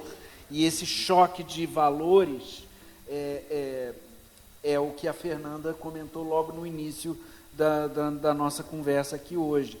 Quer dizer, esse novo mundo do comércio e que, por um lado, tem uma coisa boa, que é a mobilidade social, que é o fim da sociedade de castas, que é abrir a sociedade para que pessoas possam mudar o próprio destino, melhorar as suas vidas e tal. Mas, junto com isso, vem a ganância extrema, a ambição patológica. Então, o que a peça do Lear mostra é isso. E não por acaso, quando as filhas fazem as suas declarações de amor, que o Walter leu tão bem, mas o vocabulário que elas usam é: a matéria do meu amor não é forjada em palavras, é mais preciosa. Então, tem uma coisa da forja, do dinheiro, tem a questão da preciosidade, o trapaço que pode ser medido, rico ou raro. Então, a Goneril já usa um palavreado que remete a um mundo mercantil e não ao mundo medieval da fidelidade natural de uma filha pelo pai. E a Regan, quando vem na sequência, ela é ainda mais explícita. Sou feita do mesmo metal que minha irmã, podeis avaliar-me pelo seu valor. Sinto que ela recitou a escritura do meu amor. Então, é um vocabulário jurídico, né, da escritura do amor. Quer dizer, tudo isso é uma nova sociedade que está surgindo. Você não tinha esse vocabulário e essa preocupação no período medieval. Então, tem toda essa coisa do dinheiro, do metal, da escritura, da posse, da propriedade, e elas usam isso como no meio da declaração de amor, e nem assim o Lear percebe, né? A Goneril fala, é um amor que me tira o fôlego e o dom da oratória. Mas a fala dela é uma peça de oratória perfeita. Está na cara que ela está mentindo. Mas nem assim ele consegue ver. Né? Então, agora eu ia pedir para a Fernanda falar um pouquinho, depois o Walter vai fazer a nossa última fala e a gente abre para vocês comentarem. Tipo, considerações finais, né? Acho que se a gente pegar essa cena específica do Lear, acho que a gente consegue, se a gente for, por exemplo, tentar julgar Cordélia, essa filha mais nova, ao longo da peça a gente nota que ela tinha um amor profundo e incondicional e abnegado por esse pai, tanto que mesmo banida, ela volta para cuidar dele, ele se arrepende barbaramente de ter banido Cordélia, mas a atitude de Cordélia, nessa espécie de ritual amoroso, protocolar, que, como o Rodrigo disse, a atitude dela, ao mesmo tempo, pode ser muito condenável. Vocês não acham? Quando ele fala, Cordélia, e você, o que tem a dizer? E ela diz, nada. Nada. Nada. E aí a tragédia, a catástrofe vai se instalando. A gente pode julgar a Cordélia. Claro que a gente pode julgar Lear por sua falta de leitura do outro, ou seja, esse tema da leitura do outro, ele vai se mostrando aqui um tema importantíssimo, já apareceu algumas vezes na nossa conversa, né? A capacidade de saber quem está aí, né? Com quem eu estou falando, quais são os algoritmos que eu vou inventar para ler os meus consumidores, né? Como é que eu vou investir nesse cálculo que vai me tornar muito próximo de quem vai consumir meus produtos. É o mesmo tipo de necessidade de ler o outro que as peças colocam. Mas o que eu queria ressaltar é que esse teatro... E a gente pode se dividir aqui em 2 grupos. Eu vou falar, vocês vão defender a Cordélia. Vão dizer que ela estava certa em confrontar o pai. E vocês vão acusar a Cordélia, dizer que ela foi uma louquinha, mimada, de dizer nada, na hora que ela podia ter dourado a pílula e agradado ao pai e evitado a catástrofe. E esse debate vai ser um jogo, que era como se fazia nas escolas do Renascimento, né? Esse treinamento verbal era por debates. E o Shakespeare consegue, nas peças dele, nos colocar diante de situações em que nós somos convidados a julgar esse debate. Ou seja, as peças, elas guardam, e eu acho que eu diria, todas elas, e em mais de uma instância, elas guardam debates não resolvidos. Por isso que a gente pode dizer que o Shakespeare é um autor livre de moralismo. Ele não é um autor moralizante. Ele se adequa a esse mundo que estava começando a questionar a noção de verdade, né? E o Hamlet ele vai encarnar um pouco essa angústia da perda das certezas, mas é um mundo que está abrindo mão, sendo levado a questionar verdades. A Reforma, o Copérnico, as Américas, né? Tudo vai negar o que já existia, de certa forma, e ele consegue colocar na estrutura das peças, nos enredos, nos personagens, uma estrutura dialética, podemos dizer assim, que nos coloca sempre tendo que interferir. Ou seja, eu posso ser pró-Cordélia, e você pode ser pró-Lear. E nós ambos vamos estar certos, ambos vamos ter razão. Isso é muito rico, e acho que é uma das razões que transporta as peças para o contemporâneo, é o fato de você não ter um discurso moralizante, um discurso que se preocupa em sintetizar, é um discurso que vai sempre abrindo, né? Acho que essas peças elas vão sempre abrindo discussões. Por exemplo, Romeu e Julieta, que já foi mencionado algumas vezes, é uma peça complicadíssima, porque associa ao nosso modelo de amor, eles são o arquétipo de amor no Ocidente. E não sou eu que digo isso, são os antropólogos. A nossa cultura elegeu o Romeu e Julieta como modelo de amor, esse amor absoluto, esse amor que abre mão do indivíduo para formar um outro com esse parceiro, etc. Só que nesse pacote vem um suicídio juvenil. O suicídio juvenil não está excluído. A guerra civil e o ódio não estão excluídos da bela Verona. A bela Verona, no prólogo, ela não é tão bela assim. Então, a gente compra esse pacote, de certa forma, ao adotar Romeu e Julieta como nosso mito de amor. Ora, isso é um debate enorme, não é? Porque eu vou aprovar, então, um amor que leva ao suicídio de 2 jovens, uma moça de 13 e um rapaz possivelmente de 18, mas isso está dentro do mesmo mito. Então, é um outro debate, né? Talvez a gente ache que vale a pena por aquela noite de amor incrível, né? Que o Shakespeare não nos mostra, está na nossa imaginação, tá? A gente só vê eles acordando, claro, né? A cotovia ou o roxinol, e cada um imagina a noite mais incrível. Então, assim, essa estrutura de debate, ela está impregnada na obra do Shakespeare, e eu acho que é um ponto muito rico também, sabe? Né? Então... Tem um outro exemplo no Rei Lear de uma cena que coloca a plateia diante de um problema que ela não sabe resolver, que é o Conde de Gloucester é um personagem do bem, ele é positivo, e só que justamente por ser do bem ele está contra as atuais rainhas da Inglaterra, as filhas malvadas que expulsaram o Lear e querem matar o pai. E ele, então, conspira com o exército francês que vai invadir a Inglaterra. Bom, ele é preso por uma das rainhas e o marido dela começa a torturá-lo e acaba arrancando os olhos dele com as próprias mãos.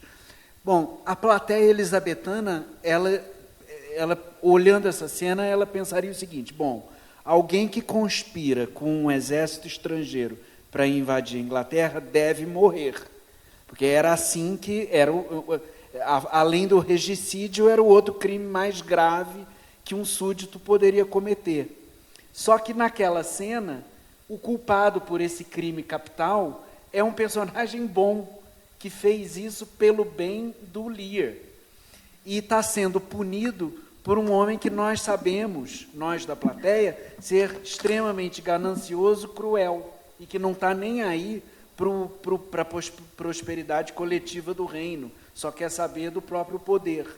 Então, a plateia devia ficar se perguntando, para quem que eu torço nessa cena? Porque o personagem positivo cometeu o pior crime de todos, e o negativo é que está fazendo justiça. Então, é um exemplo de como é que o Shakespeare cria situações que não tem saída, na verdade, não tem uma resposta única, né, ou simples, pelo menos. Eu tenho que acrescentar uma coisa. Essa filha é tão malvada que o marido dela arranca com as mãos, né, eu achei que era com a bota, um olho do Gloucester, que é o personagem positivo. E aí ela vira e fala assim,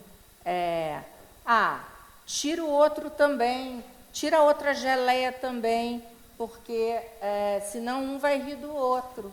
E aí o marido vai lá e arranca. É a cena, talvez a cena mais cruel, assim, física, de violência em cena, né? Você arrancar um olho e depois arrancar o outro olho.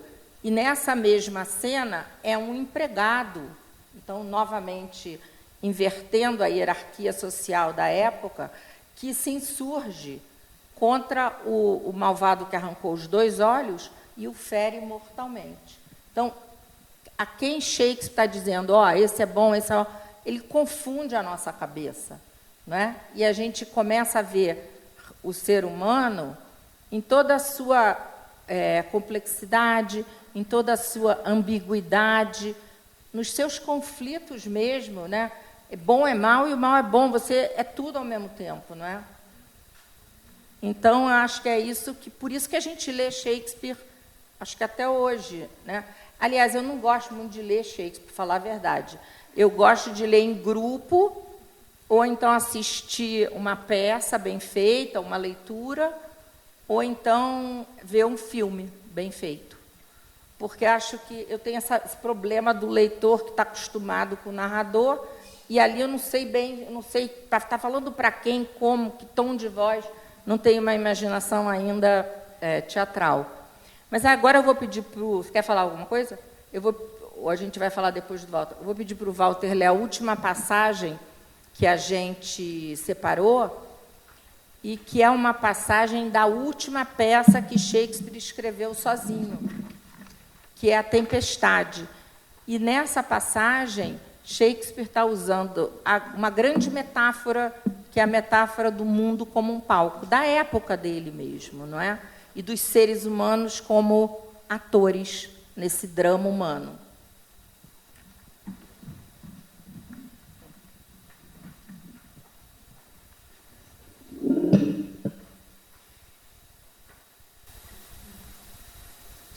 Nossa festa acabou. Nossos atores, que eu avisei não serem mais que espíritos, derreteram-se no ar, em puro ar. E como a trama vã desta visão, as torres e os palácios encantados, templos solenes, como o globo inteiro, sim, tudo o que ela envolve vai sumir, sem deixar rastros. Nós somos da matéria que se fazem sonhos. E esta vida encerra-se num sono.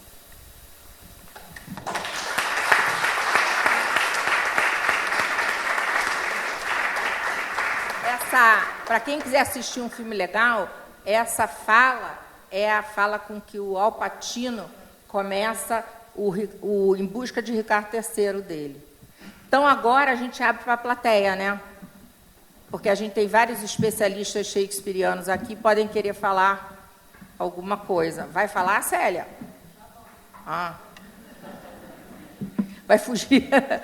Não. Então, gente, tem muita gente que estuda Shakespeare aqui. Enfim, tem um monte de gente aqui que estuda. Vocês podem perguntar o que quiser, mas eu sugiro perguntar para o Rodrigo ou para a Fernanda, porque eu estou sempre por aqui no Country Club, né? Então, vocês podem me perguntar outro dia. Para o Walter também. Mas não se inibam. Eu queria perguntar, eu queria só falar de uma coisa que me chamou muita atenção, né? Sobre o que vocês falaram, que levanta a questão do poder da linguagem, que é a tecnologia que ele realça a primeira vez na história do teatro, na história da literatura, com tanta coisa. Um pouquinho por esse pouco, mas tem duas coisas que nesse sentido que me chamou a atenção. A primeira é que eu vou entendendo de tragédias, eu acho que uma tragédia sempre tem um erro trágico, uma cegueira, um erro que não foi feito propositadamente, foi um engano. Como o caso do rei Lear, que se enganou sobre as filhas. Só que o engano, se a gente pensar vamos pensar em Édipo, né? O erro do Édipo não tem nada a ver com a linguagem. Ele foi impetuoso, ele não sabia de quem era filho. O erro, a cegueira do Édipo não passa pela linguagem. Mas hoje eu pensei me dei conta que a do rei Lear, se ele tivesse prestado mais atenção, porque a impressão que dá é que elas deram todas as pistas. As 3 filhas deram todas as pistas na linguagem. Ele não soube foi escutar. É diferente o tipo de erro. É em cima da linguagem que ele construiu. Isso eu achei bem diferente. Só um comentário. Pô, maravilhoso, porque você trouxe a diferença básica, me parece, da tragédia clássica grega e da tragédia renascentista. Numa tragédia renascentista, o que está em jogo não é mais o destino no qual os gregos acreditavam. O Édipo era predestinado lá pelas maldições, né, pelas moiras que já tinham tecido o destino de toda a família. E no teatro renascentista, os personagens são construídos, como a gente falou no início, com uma dose de livre-arbítrio, com uma dose de agência, de responsabilidade pelos próprios atos. Então, os enganos, de fato, eles se deslocam, né? Eles mudam de natureza. Então, você pegou um ponto assim, importantíssimo da tragédia renascentista por oposição à clássica. Muito legal. Eu gostaria de dizer uma coisa também. Eu li no grupo de leitura que nós temos aqui no clube o seu livro, Rodrigo. E foi sensacional, porque eu sempre tive pânico de ler Shakespeare, tinha um medo, não entendia nada, não vou ler, porque já que eu não entendo mesmo. Sim, isso. E essa mediação que é feita é sensacional, porque aí a gente encara o texto e descobre por quê e como, e foi muito bom. Esse livro precisa ser levado para as escolas mesmo, porque ele ajuda totalmente. E a outra coisa que eu achei muito interessante é que meu filho gostava de ver um filme horroroso, que era O Senhor dos Anéis. Ele amava, e ele dizia, mãe, sente aqui. Aí, então, foram 2 vezes que eu sentei. Uma teve uma matança num casamento que não sobrou nem o cineasta, porque morreu todo mundo. E na outra vez, mãe, sente para ver. O cara tira os olhos do inimigo. Eu falei, olha, é Shakespeare, está vendo? Está em todas, não é?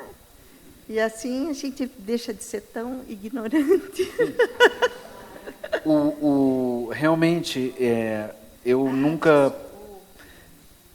assim, calculadamente, imaginei que o Shakespeare fosse penetrar na minha obra como escritor, do jeito que penetrou. Eu acabei escrevendo pelo menos 3 livros em que ele é muito presente.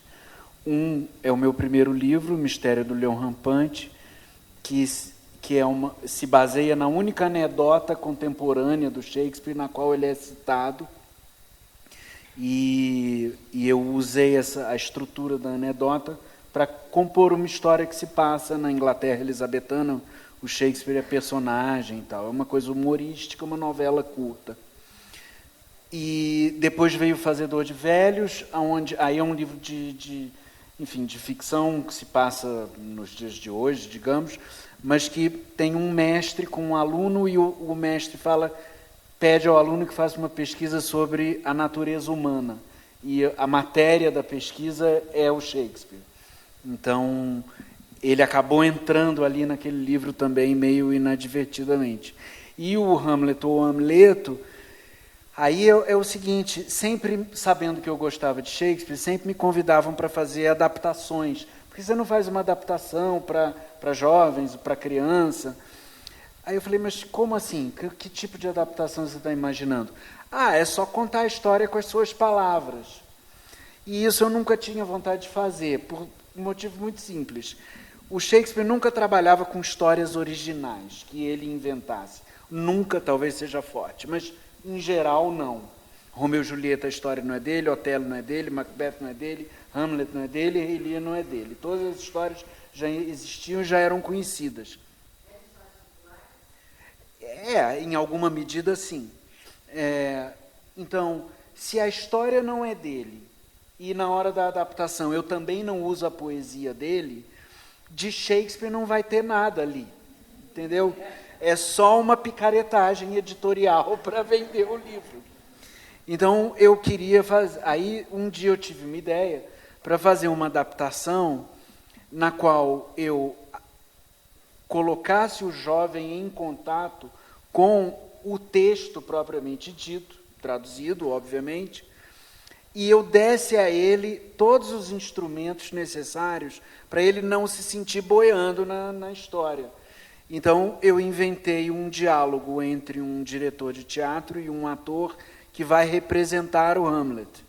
E, através desse diálogo ficcional, eu percorro todas as cenas da peça, cena por cena, e coloco os fragmentos do texto mais importantes.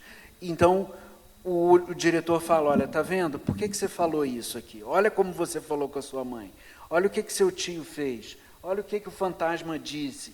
E olha essa metáfora que você usou aqui. Já é a terceira vez. Então, isso, na verdade, é um tema recorrente. Então, eu fui, através de um diálogo ficcional, e percorrendo a peça e recheando isso com fragmentos da poesia propriamente shakespeariana, para que o jovem ou o adulto que estivesse entrando em contato com aquilo pela primeira vez se sentisse, digamos assim, amparado e dispondo de todas as informações necessárias para poder aproveitar. A ideia do livro é essa mesmo. O subtítulo, a brincadeira, né, de jovens curiosos ou adultos preguiçosos, que em tese a gente poderia ler o livro sem aquilo, ler a peça sem aquilo. Mas é brincadeira, porque é uma espécie de guia de leitura que a gente também usa. Quando a gente vai estudar as peças, a gente precisa que as edições inglesas tenham lá certas notas, para a gente saber o que uma palavra está querendo dizer, o que uma passagem, que metáfora é essa, que referência é essa. A gente também usa isso, nós que estudamos mais, elas, então, que são professoras, mas também usam. Então, imagina o público em geral, né? E a ideia dessa outro tipo de adaptação que não exclui a poesia real, o texto original. Essa era a brincadeira do livro, né? E eles gostaram, Ângela?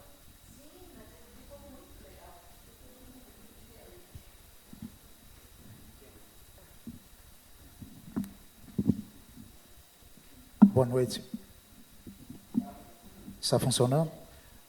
Meu nome é Ricardo Alexandre. Eu queria agradecer por vocês compartilharem o conhecimento e o entusiasmo sobre Shakespeare.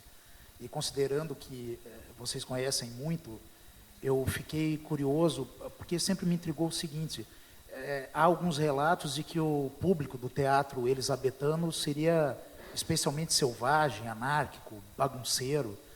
se isso é verdade, como é que esse público poderia ficar tão cativado por essa linguagem? Como é que ele poderia perceber as sutilezas de Shakespeare se em determinada cena seria comum que atirassem pedras, ou tomates, ou cascas de batata, sabe Deus o quê? E outra coisa, Shakespeare era tão superior, eu não li Christopher Marlowe, ele era tão superior, chegaram a colaborar, porque se ouve fala apenas de um e não do outro. Né? Então, o que justifica essa maior difusão de um e não do outro? E para terminar, porque eu fiquei muito curioso, qual seria o personagem shakespeariano com o qual vocês mais se identificam? Ou se acharem essa pergunta chata, qual o personagem desconhecido que vocês recomendariam que nós conhecêssemos, que fuja um pouco do cânone, né? Rei Lear, Hamlet, Romeu, enfim. Obrigado. Isso porque quando a gente estuda o teatro shakespeariano, a gente vê que os dramaturgos têm que levar 2.000 pessoas aos teatros públicos, que é mais ou menos a capacidade dos teatros. E havia mais de um teatro, eles competiam entre si. E o que a gente aprende é que esse público é muito variado. Então, os preços de ingressos variam muito, tem aqueles lugares no chão, que as pessoas ficam em pé, tem os balcões. E é nesse jogo de ter que falar com muitas pessoas ao mesmo tempo. Então, você tem desde um trabalhador até um nobre que frequenta o teatro, passando por estudantes de direito que adoravam o teatro, por exemplo, mulheres, inclusive mulheres ricas, que podiam ir ao teatro, era uma parte importante do público. Ou seja, o que mais ou menos explica esse fenômeno, né, de um texto de carga poética densa, mas que abrange um grande público, é que as peças têm várias camadas e a camada poética é uma delas. Tem muita cena de violência, tem muita cena cômica, de gag, física, cômica. Então, o que o Shakespeare faz com os gêneros da tragédia e da comédia é uma grande mistura para produzir a variedade necessária para que ele venda 2.000 ingressos. Então, é um empreendimento comercial, sim. E grande parte, inclusive, eu acho, dessa riqueza da obra se deve a isso. Se deve a ter que agradar a tanta gente ao mesmo tempo e a criar tantos universos dentro de um mesmo texto. Sabe? Não sei se isso te responde. E parece que era uma plateia interativa, assim, como a de teatro infantil hoje em dia, né? Que gritava, que interagia, que jogava tomate quando não gostava. Vendia-se muita comida, castanhas, frutas, então era fácil ter resto de coisa. Até hoje, quando escavam teatros, tem esses fragmentos, esses vestígios do que era vendido ali. Era um ponto de comércio importante e a companhia, inclusive, fazia muita grana com essas vendas, né?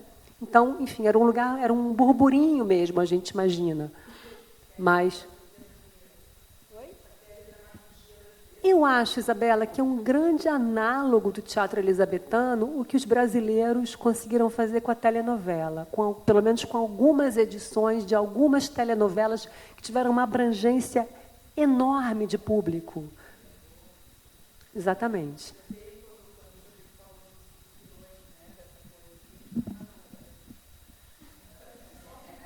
Quem não ama Nazaré? Quem não ama Iago, Ricardo III, Lady Macbeth?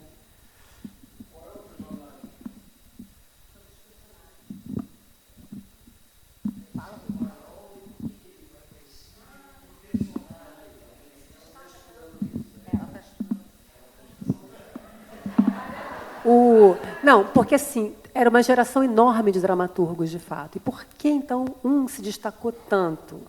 Eu não gosto de abrir mão da ideia da genialidade do Shakespeare. Não acho que a gente tenha que descartar isso, não. Acho que tem alguma coisa fora da curva. E o que eu não li os elisabetanos, eu li o Ben Jonson, li um pouco do Marlowe, tá? E li um pouco de Fletcher. Mas são muitos, é toda uma geração. E a nossa professora Marlene, professora de todos nós aqui, professora emérita da UFRJ, ela sempre diz que só tem um gênio quando você tem uma geração de muita qualidade, tipo a bossa nova aqui, não é? Você tem um gênio como o Tom Jobim, mas porque você tem outros talentosíssimos ao lado dele. Tem um Chico Buarque, um Caetano Veloso, um Gilberto Gil. Então, essa própria ideia de gênio, ela pressupõe uma geração muito potente. Então, mas o que me parece que faz o destaque da obra do Shakespeare, até onde eu pude perceber, é o que ele fez com a língua inglesa. É essa liberdade enorme que ele se deu de circular de misturar os gêneros, tragédia e comédia, muito mais do que outros contemporâneos que se ativeram mais às definições, às demarcações de gênero. Ele mistura tragédia e comédia, esfera pública e esfera doméstica, cena de Estado com cena de alcova, né? A discussão do Macbeth com a Lady Macbeth sobre matar o rei é uma briga de casal, é uma DR de novela. Então, ele transpõe mundos, sabe, que a gente imagina que são apartados. O Shakespeare aproxima com uma ousadia que até agora eu não vi em outros dramaturgos, mas a pesquisa está em curso. Então, ele foi rapidamente reconhecido na sua própria época, e eu acho que a aventura de linguagem e o que ele fez com os gêneros teatrais, em certa medida, justifica o destaque que ele mereceu. E ele, fora todo um projeto também de canonização do Shakespeare dentro da Inglaterra, tem um jogo comercial também. Vamos eleger um poeta nacional, e aí vamos criar um Stratford como um lugar de peregrinação, que vai vender souvenir, que vai vender pacote turístico. Isso não está excluído do nosso mundo, gente. A gente é um mundo comercial, é o Lear. Você me ama? Quanto você me ama? Então, se eu te dou terra, você me dá amor. A gente não sai desse jogo, não é? De amor e business together. Então, claro que tem essa camada também, sabe? Mas eu acho que tem um aspecto de criação singular. Mas ano que vem, se eu voltar, eu posso contar para vocês o que tem. Hermione, de Conto de Inverno. Hermione é uma personagem feminina incrível, e por causa de Hermione, de Conto de Inverno, J.K. Rowling chamou de Hermione aquela bruxinha incrível, inteligente, brilhante, amiga do Harry Potter, sabe? É uma homenagem a essa Hermione, que é uma personagem feminina estupenda, maravilhosa.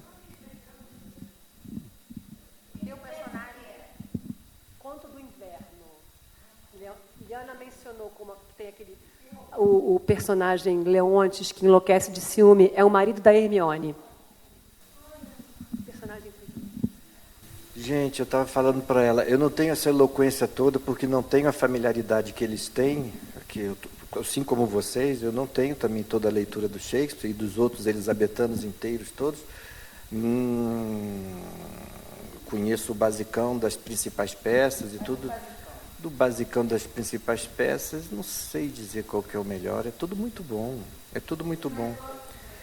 Não seria, é difícil dizer, é muito difícil dizer, porque a cada momento que a gente lê uma peça, que a gente é um universo que se abre, é como no primeiro texto do Rodrigo, que eu tive a oportunidade ali de ler, é um universo que se abre e que vai abrindo, e você vai entrando, e você vai imaginando, porque, como a senhora inicialmente comentou ali, o teatro necessita que você faça um jogo imaginário, você tem que começar a imaginar. Porque, como a Liana falou, ela prefere ver o filme, ela prefere ver a peça montada, ela prefere ver a leitura, ela está certíssima, porque o teatro, a princípio, e confirma a constatação do Rodrigo, no sentido de que vem de pouco, porque não é para ser lido a princípio, é para ser encenado. O lugar de enunciação, o lugar de fala, o lugar de onde sai, é o teatro, é o espaço. Então, é difícil realmente, a gente tem um problema para poder, de fato, estimular as pessoas a lerem, porque a gente precisa de um espaço para poder fazer essas... Pode ser qualquer espaço, pode ser uma garagem, pode ser um cenário, a gente tem que organizar um espaço, porque esse espaço vai dar o tom, vai dar o ambiente, vai dar a leitura, e isso a gente descobre com todos os personagens do Shakespeare. Talvez o meu personagem preferido, pela bondade e não só pela bondade, mas por uma espécie de lucidez que eu admiro assim como personagem, é o Edgar, irmão do Edmondo. Mas o Edgar não é nada sem o irmão vilão, que é o Edmondo. Então o Edmondo também é interessante. Mas eu tenho uma certa predileção pelo Edgar como condutor do Lear, vamos dizer assim, né? Talvez seja esse o personagem principal, mas não saberia dizer, e acho que não tem um personagem principal. Por acaso é o Edmundo. Porque, pois é que eu acho ele um personagem muito fascinante, pelo seguinte motivo. Normalmente ele é considerado um vilão menor, assim, na galeria, porque ele é um mal chapado, ele não tem aparentemente muitas camadas, como, por exemplo, o tio do Hamlet. Ele matou o irmão, casou com a cunhada e assumiu o trono, irregularmente, né, porque ele matou o antecessor. Mas nós temos uma cena em que a gente vê ele tentando rezar, culpado pelo crime, e ele diz: a minha culpa é tão forte, é tão pesada que as minhas palavras não chegam ao céu. Quer dizer, a gente vê que ele está culpado. Então ele não é um vilão chapado, assim, ele tem uma camada que ele ele não sei se arrepende, mas ele tem culpa.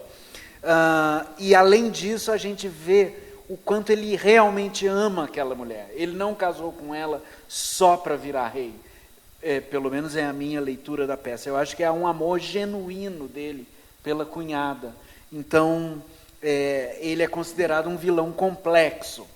A mesma coisa o Iago. E o Edmund não, é considerado um vilão chapado. Mas logo nas primeiras 30 e poucas linhas da peça, quando ele e o pai estão chegando na corte para assistirem à cena da divisão do reino, eles encontram um outro nobre, amigo do pai, e o pai conta em poucas palavras a história da vida do Edmundo. E ele é um filho bastardo, quer dizer, que o pai teve fora do casamento, e por ser bastardo, ele é criado longe. Então, longe do lugar onde ele nasceu e longe do pai, do irmão, longe dos seus entes queridos, para não prejudicar a imagem do pai socialmente. Então, e aí o pai fala, então ele está por aqui agora, mas daqui a pouco ele vai viajar de novo, porque ele tem que sair de perto. E essas poucas linhas, para mim, humanizam esse personagem demais, porque então isso significa que ele é mau e ele quer destruir a ordem que existe, porque essa ordem é absolutamente inclemente contra ele, por uma coisa que ele não tem culpa nenhuma, ele não tem culpa de ser bastardo. Mas por ser bastardo, ele é considerado um pária social.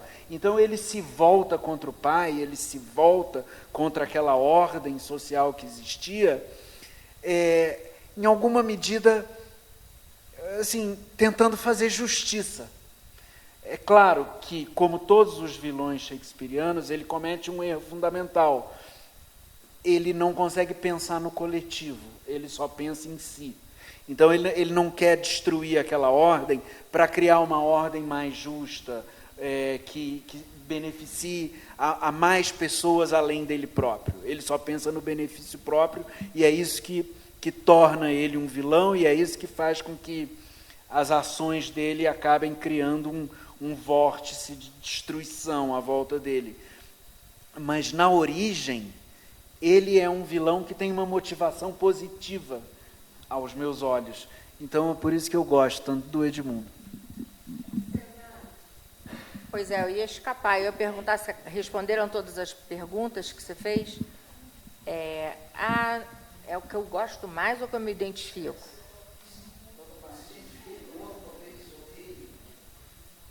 Pois é, porque a Fernanda falou da Hermione, que é uma personagem muito positiva, e o Walter também, então já estou me sentindo melhor que ele falou do negativo. Eu acho que eu gosto dos personagens do mal. Eu gosto do Ricardo III, que é muito mal quando ele fala, não tem irmão, não me assemelho a irmão. Adoro quando ele fala isso. Eu sou eu só, sozinho, egoísmo total, que é o oposto do que você acabou de falar. Não é? Que o mal é esse egoísmo total, adoro ele.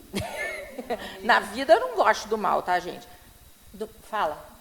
Não, eu ia dizer que o que torna os vilões tão fascinantes é que justamente eles são os que percebem e os que manipulam melhor os outros.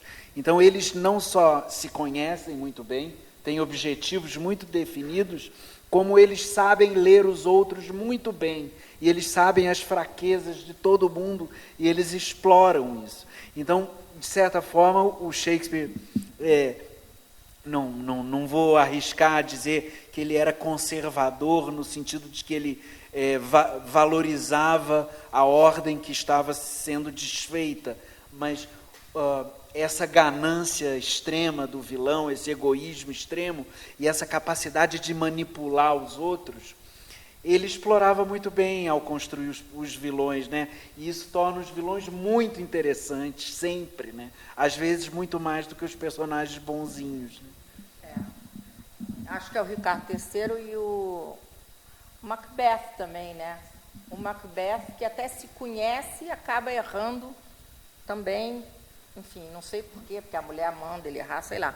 Mas, enfim, o Iago também, eu que escolhi essa passagem.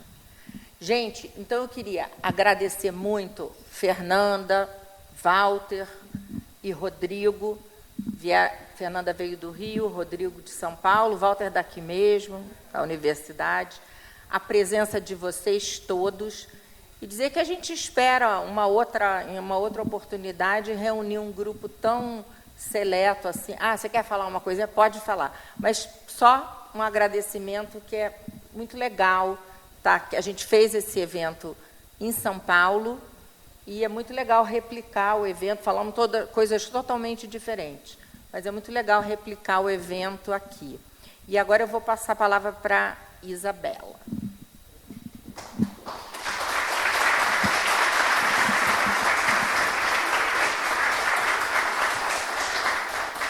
Eu quero agradecer a Liana, que sempre faz isso, modestamente, generosamente. Ela hesitou em fazer esse evento, se é que vocês podem acreditar. A Ângela é testemunha. E ela disse, gente, mas ninguém vai querer ouvir isso. Então, eu quero dizer, Liana, que assim, o nosso muito obrigada por mais uma noite. Todos os teus eventos são sempre maravilhosos, mas este especialmente, que eu sei que é o teu tema, que é o tema da tua vida, do teu trabalho, de tudo isso, quero te dizer que foi maravilhoso, que a gente conseguiu trazer aqui, imagino que todo mundo que está na plateia concorda, traduzir para uma linguagem assim muito acessível, muito agradável. Foram 2 horas e pouco aqui que a gente nem sentiu passar. Tenho certeza que todo mundo ficaria muito mais. E te dizer que você está de parabéns, que esse trabalho foi maravilhoso, que você tem que fazer mais e mais e mais e repetir isso em todo o Brasil.